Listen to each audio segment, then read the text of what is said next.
Assalamualaikum warahmatullahi ta'ala wabarakatuh. Sekali lagi saya Syed Bazrul Syah bin Syed Ismail daripada Al-Khairat Enterprise. Pada hari ini 23 hari bulan Mac tahun 2015, kami ingin berbicara dengan tuan-tuan dan puan-puan tentang ciri-ciri seorang pengurus pemasaran yang bijaksana. Setelah berada selama 5 tahun di dalam sebuah syarikat pemasaran, iaitu daripada tahun 2001 sehingga 2006, maka saya merasa terpanggil untuk menceritakan serba sedikit pengalaman saya tentang ciri-ciri seorang pengurus pemasaran yang bijaksana. Di dalam sesi yang lain, saya telah membicarakan 7 daripada ciri-ciri tersebut, dan saya sambung kepada ciri-ciri yang ke-8 dan ciri-ciri yang seterusnya. Seseorang pengurus pemasaran, sebenarnya apa yang perlu diperbuatnya ialah dia mestilah memfokus kepada kekuatan produk dan juga syarikat berbanding kelemahan dan juga masalah yang terdapat di dalam pemasaran syarikat, di dalam bahagian pemasaran syarikat. Peluang berada di mana-mana.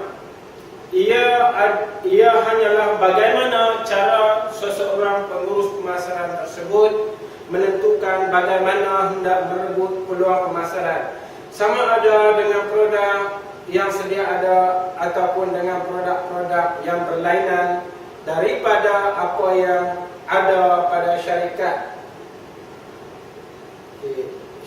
yang disertainya.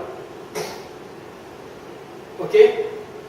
Kekuatan produk sebenarnya sesuatu kelebihan bersaing yang perlu dibina dan boleh dibina dengan berbagai cara, sama ada dengan meningkatkan penampilan produk, dengan menambahkan bahan-bahan di dalam produk, dan juga dengan melebihkan komunikasi ataupun iklan dan promosi di dalam saluran-saluran iklan dan promosi yang terpilih.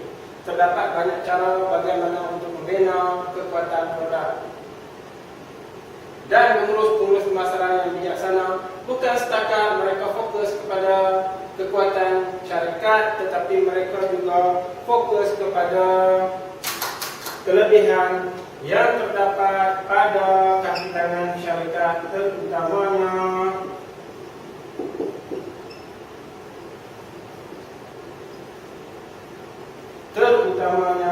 kaki tangan daripada bahagian jualan. Okey. Jadi, jikalau sekiranya seseorang pengurus pemasaran mendapati seorang jurujual itu tidak dapat menghasilkan apa yang disasarkan kepadanya, beliau mempunyai beberapa pilihan lain selain daripada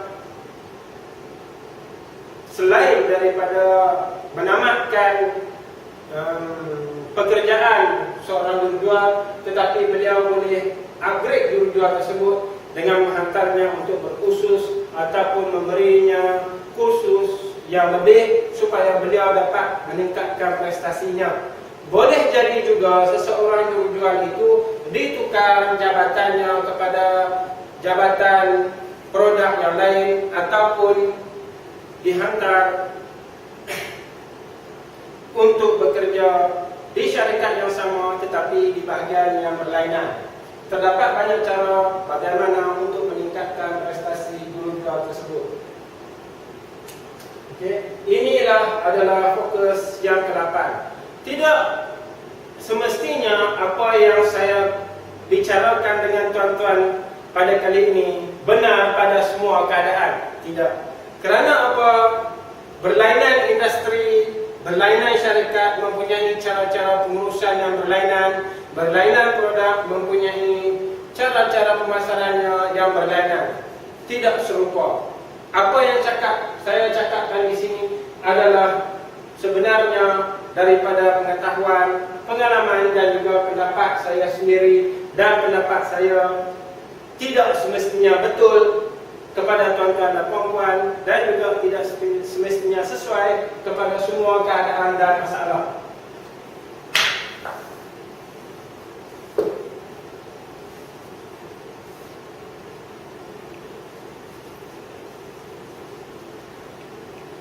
Ciri-ciri seorang pengurus pemasaran yang bijaksana yang kesembilan ialah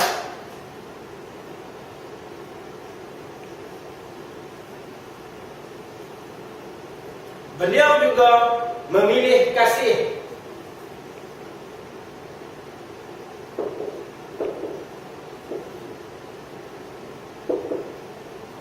Memilih kasih maksudnya beliau melebihkan masa. Beliau membutuhkan lebih banyak masa untuk kaki tangan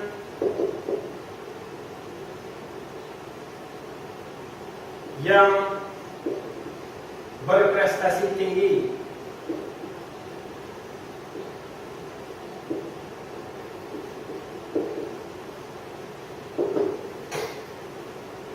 Beliau mendengar dan juga menerima pendapat daripada kaki tangan yang berprestasi tinggi. Beliau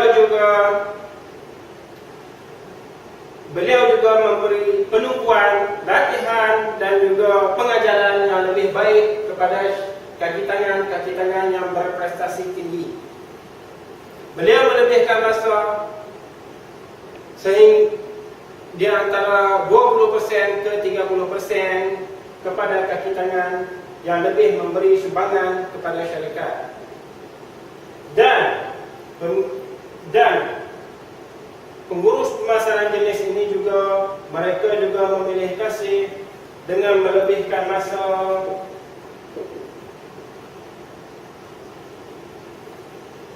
untuk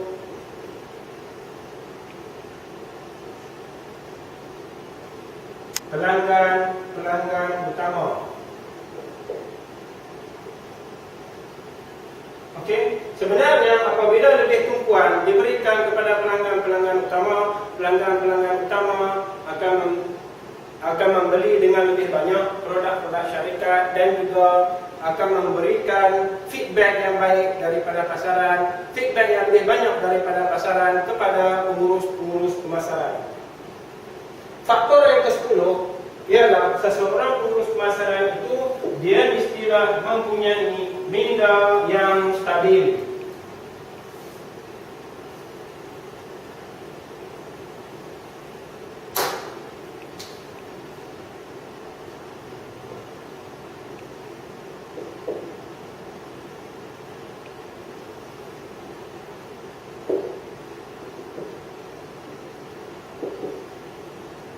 Dia tidak boleh terlalu takut apabila hasil tidak mencapai objektif, hasil tidak mencapai sasaran, dan juga dia tidak boleh terlalu gembira apabila hasil yang dicapai melebihi daripada sasaran yang telah dijangka. Jadi, jikalau sekiranya hasil tidak mencapai objektif, boleh jadi bukan kerana tindakan syarikat, tetapi tindakan daripada persekitaran, seperti tindakan daripada pesaing, perubahan cita rasa pengguna yang tidak dapat dijangka, dan juga boleh jadi juga perubahan undang-undang yang diperbuat oleh negara di mana syarikat beroperasi, dan juga lain-lain faktor. Boleh jadi juga perubahan lokaliti pelanggan, boleh jadi juga perubahan sosio budaya pelanggan. Jadi seseorang pengurus pemasaran tidak boleh berduka cita, melainkan beliau mestilah cuba membaiki hasil dengan mengkaji semula pasaran, apa yang berlaku, apa yang bakal berlaku, dan juga bagaimana untuk syarikat meningkatkan semula hasil. Faktor yang ke-11, ciri-ciri seorang pengurus pemasaran yang berjaya, beliau mestilah mengendalikan mesyuarat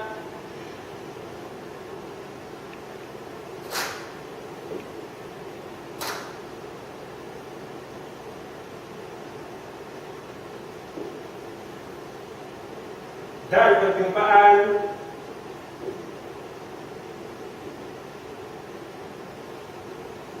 yang produktif.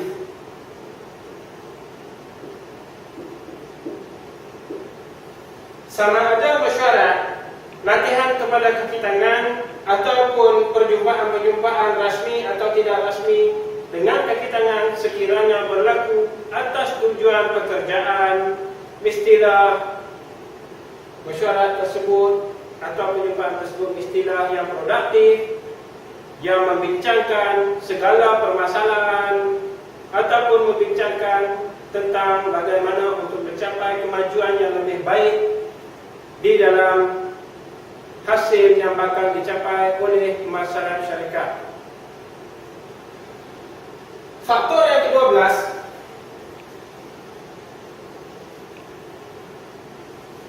bagi ciri-ciri seorang pengurus pemasaran yang berjaya dan juga bijaksana, mereka akan berkata kita.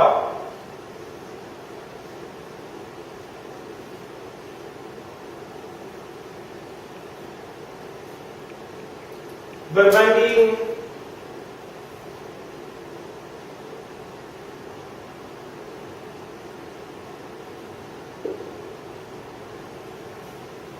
saya.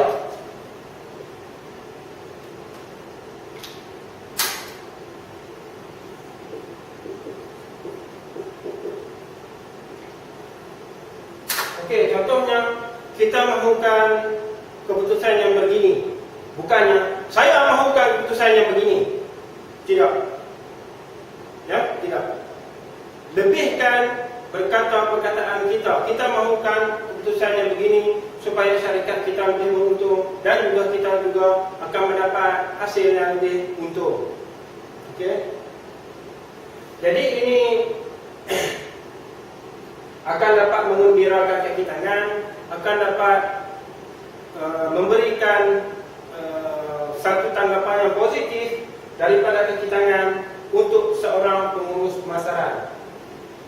Ciri-ciri yang ke-13 ialah mereka kaki tangan pengurus pemasaran ini mereka meraihkan kejayaan syarikat dan juga mereka meraihkan kejayaan kaki tangan, yang mana bagi kaki tangan yang telah menunjukkan prestasi yang baik, mereka meraihkan kejayaan tersebut sama ada secara bulanan, secara tahunan ataupun secara suku tahunan.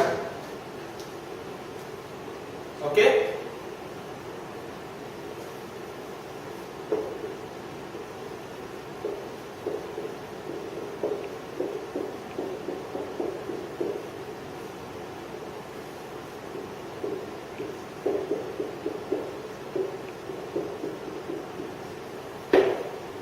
Mereka meraihkan kejayaan bersama-sama dengan kaki tangan pemasaran dan juga boleh jadi juga bersama-sama dengan pelanggan-pelanggan yang mereka hargai. Jadi keraian kejayaan ini bukanlah semestinya yang grand, yang terlalu besar, tetapi cukup untuk membuatkan kaki tangan merasa bahawa mereka dihargai oleh pengurus pemasaran dan juga mereka dihargai oleh syarikat. Sekian dulu buat masa ini. Jikalau sekiranya tuan-tuan dan puan-puan inginkan maklumat yang lebih lanjut, sertailah bengkel-bengkel dan juga seminar-seminar pemasaran yang bakal dikendalikan oleh Al-Qarat Enterprise ataupun syarikat-syarikat sekutunya dengan merujuk kepada laman web Al-Qarat Enterprise iaitu brgpsrn.com.